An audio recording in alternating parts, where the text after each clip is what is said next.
Hello world. So today I'm chatting with Tosin Junaid of Naid's Fashion. Say hello to the world. Hello, guys. Welcome, welcome. So let's just get right into it. Tell the world a bit about yourself, who you are, how you became a businessman and a designer. Okay, so I'm Tosin Junaid, the CEO and founder of Naid's Fashion.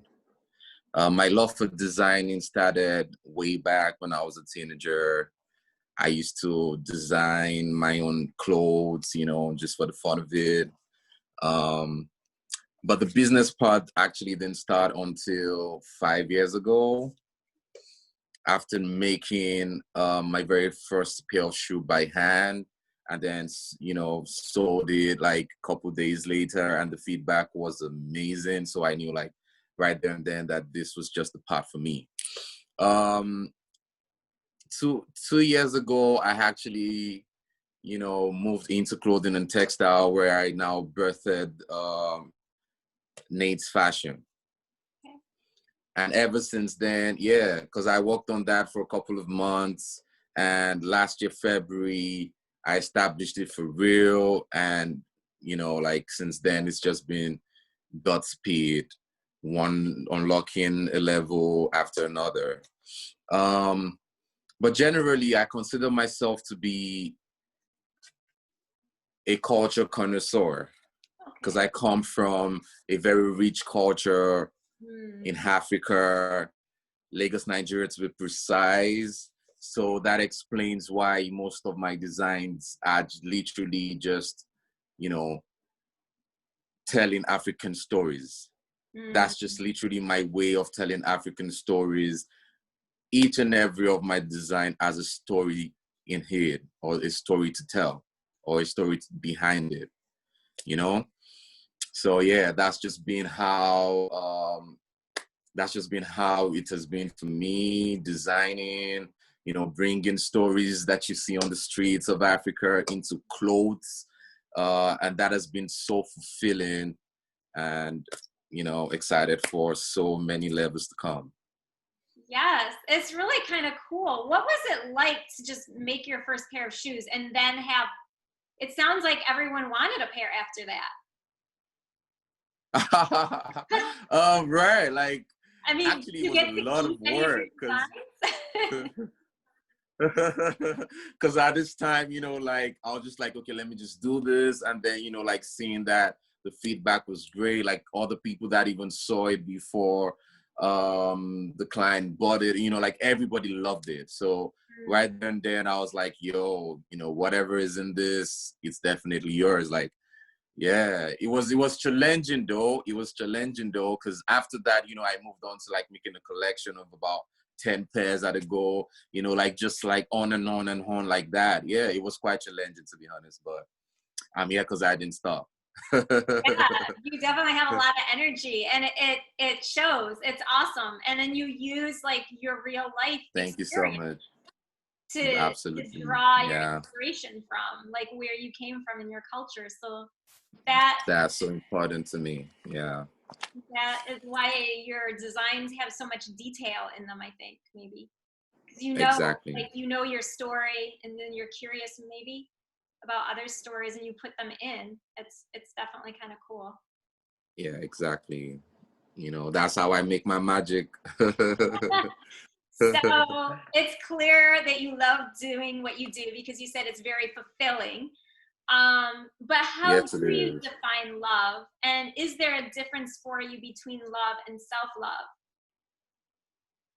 Or is it the same? Yes, I would say there's a difference between love and self-love. Love literally just means the kindness and the care you have for the next man, as you would for your own self. Like, I feel that is what love is, like it's that source of energy that we all pull from. It's that source that we all thrive on, like whether it's coming from family, friends, or even colleagues or clients, like we all need that, some sort of support. you know, so that free gift of kindness and affection, even when it's undeserved, I feel like that is just the purest form of love. Yeah. And Wow. self-love on the other hand, I would say is just acknowledging and catering to one's mental, physical, emotional, and psychological well-being. Mm. Yeah, it's just the process whereby, you know, whereby we charge up ourselves in order to be in our best forms and in order to be able to bring out the best in others. Because if you know, if your cup is empty, you definitely have nothing to give no one. So Nothing yeah, more that's the right. difference, definitely. Yeah. And I mean, you did mention kindness to others, but then you mentioned for the self-love, that care of, you know, the physical, the emotional, the psychological. And for that care to happen, there's kindness involved, right? You kind of have, Right. I mean, I find anyway, I have to be kind to myself in order to give that Absolutely. emotional or psychological care. Yeah. Absolutely. Yeah, that's right. Yeah, that's right. So, now let's talk a little bit about how you see um, love and self-love and style. How does that all go together? How does that fuse? Okay, so I'll start by saying style is just the expression of who you are, Okay. whether it's your feelings, your thoughts, or even your beliefs. You Mm, know, like you express that through your style. yeah. Yeah. So where it connects with self-love, on the other hand, is because is, you know, self-love is literally that or let me say style. Style is literally that expression of love Mm-hmm. for self. Mm. I don't know if you get the thread. Yeah. Yeah. Uh, Yeah. So that's just the connection between both. yeah. So you're kind of showing admiration for who you are by putting on something Absolutely. that Absolutely. that Absolutely. expresses who you Absolutely. For example, you know, I'm in my best mood whenever I have, you know, like whenever I have a good quality outfit on, you know, that I look good and feel good in, you know, like are. I'm in my best mood. Yes. So it just has a way, that style just has a way of, you know, like acknowledging your own style as a way it directs influence on your general mood, on your level of energy, on your, you know, level of happiness. Let's just put it like that, you know? Yeah. So Yeah, I they agree. go hand in hand. Yeah. It's true. If you're wearing something uncomfortable to you that doesn't really mesh with who you are or how you feel, Right. then it might Absolutely. affect You know that you feeling as when you well. got something on and you just can't wait to get back home. Yeah, but if you step You don't want out to do that, right? feeling Right. powerful, looking, Yeah, so self-love is just that acknowledgement and, you know, catering towards that. Yeah, so it goes hand in hand with the style, with your personal style, you know, how you want to like, some days, you know, you want to look this way or you want to feel this way. Other days, that's not the case, right. you know? Yeah, so it's just so interconnected and it goes hand in hand. Awesome. I think you made some good points. So when your clients, when you're working with someone, either to pick something out like from your shop or you're custom designing something for them, how do you help them choose like powerful designs and things that are cross-functional, especially if they're on a budget? Okay, so naturally I actually make, you know, cross-functional, sustainable designs. Hmm. Yeah, that can stand the test of time, Awesome. naturally. But in the case where, you know, like when where a client has a budget, for example, a low budget, let's just use that. In the case where there's a low budget, you know, that's where the creativity comes in. Okay. Yeah. you know, because there's always a statement for every budget you got, Mm-hmm. as long as it's reasonable. Right. So, you know, Right. right, $5 tuxedos, right? right, right, right. So, I just try to like go the extra mile, you know, devote my resources, my time to make sure, regardless of whatsoever budget you got, you know, you're always happy with the end results, you know? So yeah, that's just where the creativity now comes to play. So that's how I get that done. Yeah, well, you did say something about within reason, so that shows that there is like a boundary, right? Like we were laughing about no $5 suits, but part of Right. looking out for yourself, right, is creating a boundary and saying, well, no, this is not happening. Absolutely. I mean, like, first of all, it's a business, so you know, like your budget should be able to, at least, at the very least, cater for like cost of production, you know, and a little bit of profit at the very least. Right. Yeah, so yeah, so that's just what that is. Yeah, I get it. Respect for the craft and the craftsman or craftswoman. And Thank you so yeah, much. yeah, it does. Um, so when someone is getting ready to do a photo shoot, right? What are some of your styling tips for them? Okay, so first of all, I'd like to say I'm not a stylist, but I could just give like tips from my experience Yeah. overall, like with photo shoots and all that. Mhm. My very first tip would be you need to have a mood board. Okay. And that doesn't have to be anything complicated, or it could be like just simple photos of like maybe 5 to 6 pictures that could work, you know, just to tell the story behind the shoot. That way all the creatives, you know, present or working together with you already has a sense of what you're trying to create, Yeah. you know.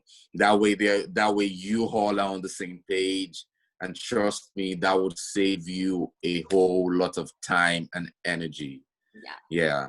So the second tip I would suggest would be you should make a playlist before the shoot day. Yeah, you should always make a playlist ahead of the shoot, always. Yeah. So the third one would be you should get a color scheme. Okay. Yeah, you should get, that's absolutely essential to have a color scheme. Um, and also I would also say you should have complementary backdrops, Mm-hmm. because that has like a direct effect on whatsoever aesthetic you're trying to create or put out there, you know. Also I would say use accessories. That's also very important, because the accessories has you know, like a huge way of transforming things and actually telling your exact story the way you want it to be told. um and lastly, I would say keep it simple, because less is more, and sometimes there is so much beauty in simplicity. Yeah. So Yeah, because you know, because sometimes, you know, like you're just busy, you know, wanting to make it look all great, and then you're like doing this and putting that and putting, no, and then at the end of the day it's like just a little bit too much, or like noisy and all that, you know, like, so just try as much as possible to always keep it simple. Yeah, so yeah, those would be my tips to you. I feel all I your hope they're useful. I feel like all your tips are really useful and help people keep things Thank you. simple. Like that mood board helps someone know and everyone on the team know where things are going to be going. And then it cuts down on stress. Absolutely. Everyone's happier and kinder to one another. Right. Yeah. Right. So Yeah. yeah, I think those are really great tips. And it also takes planning, right? It's not instant. Right. It takes a lot of planning, a lot of preparation, you know, like it's days and weeks of work. You know, it's not something you rush. Yeah, it's not something you rush, not at all. Don't rush it. Yeah. It will look rushed. Yeah, I agree. So tell the world how they can connect with you, where they can find you and your designs. Okay, so you can connect with me on IG at Naid's Fashion. That's NAIDS Fashion. And you can find me also on my website, www.naidsfashion.com. Nice. Awesome. And you're wearing one of your pieces today, right? That's your jacket? Yeah, absolutely. Representing the brand. So You know, you got to rep the brand. a little taste if you check out his site, what you might find. You should. All right. So thank you so much for your time today. It's appreciated. All right. Thank you so much for having me. It's such a pleasure to be here. And thank you so much for this platform. Like, you're doing great work. You know, the world needs more of this. So I just want to say, keep up the good work and God bless. Thank you. God bless you too. You're welcome. All right.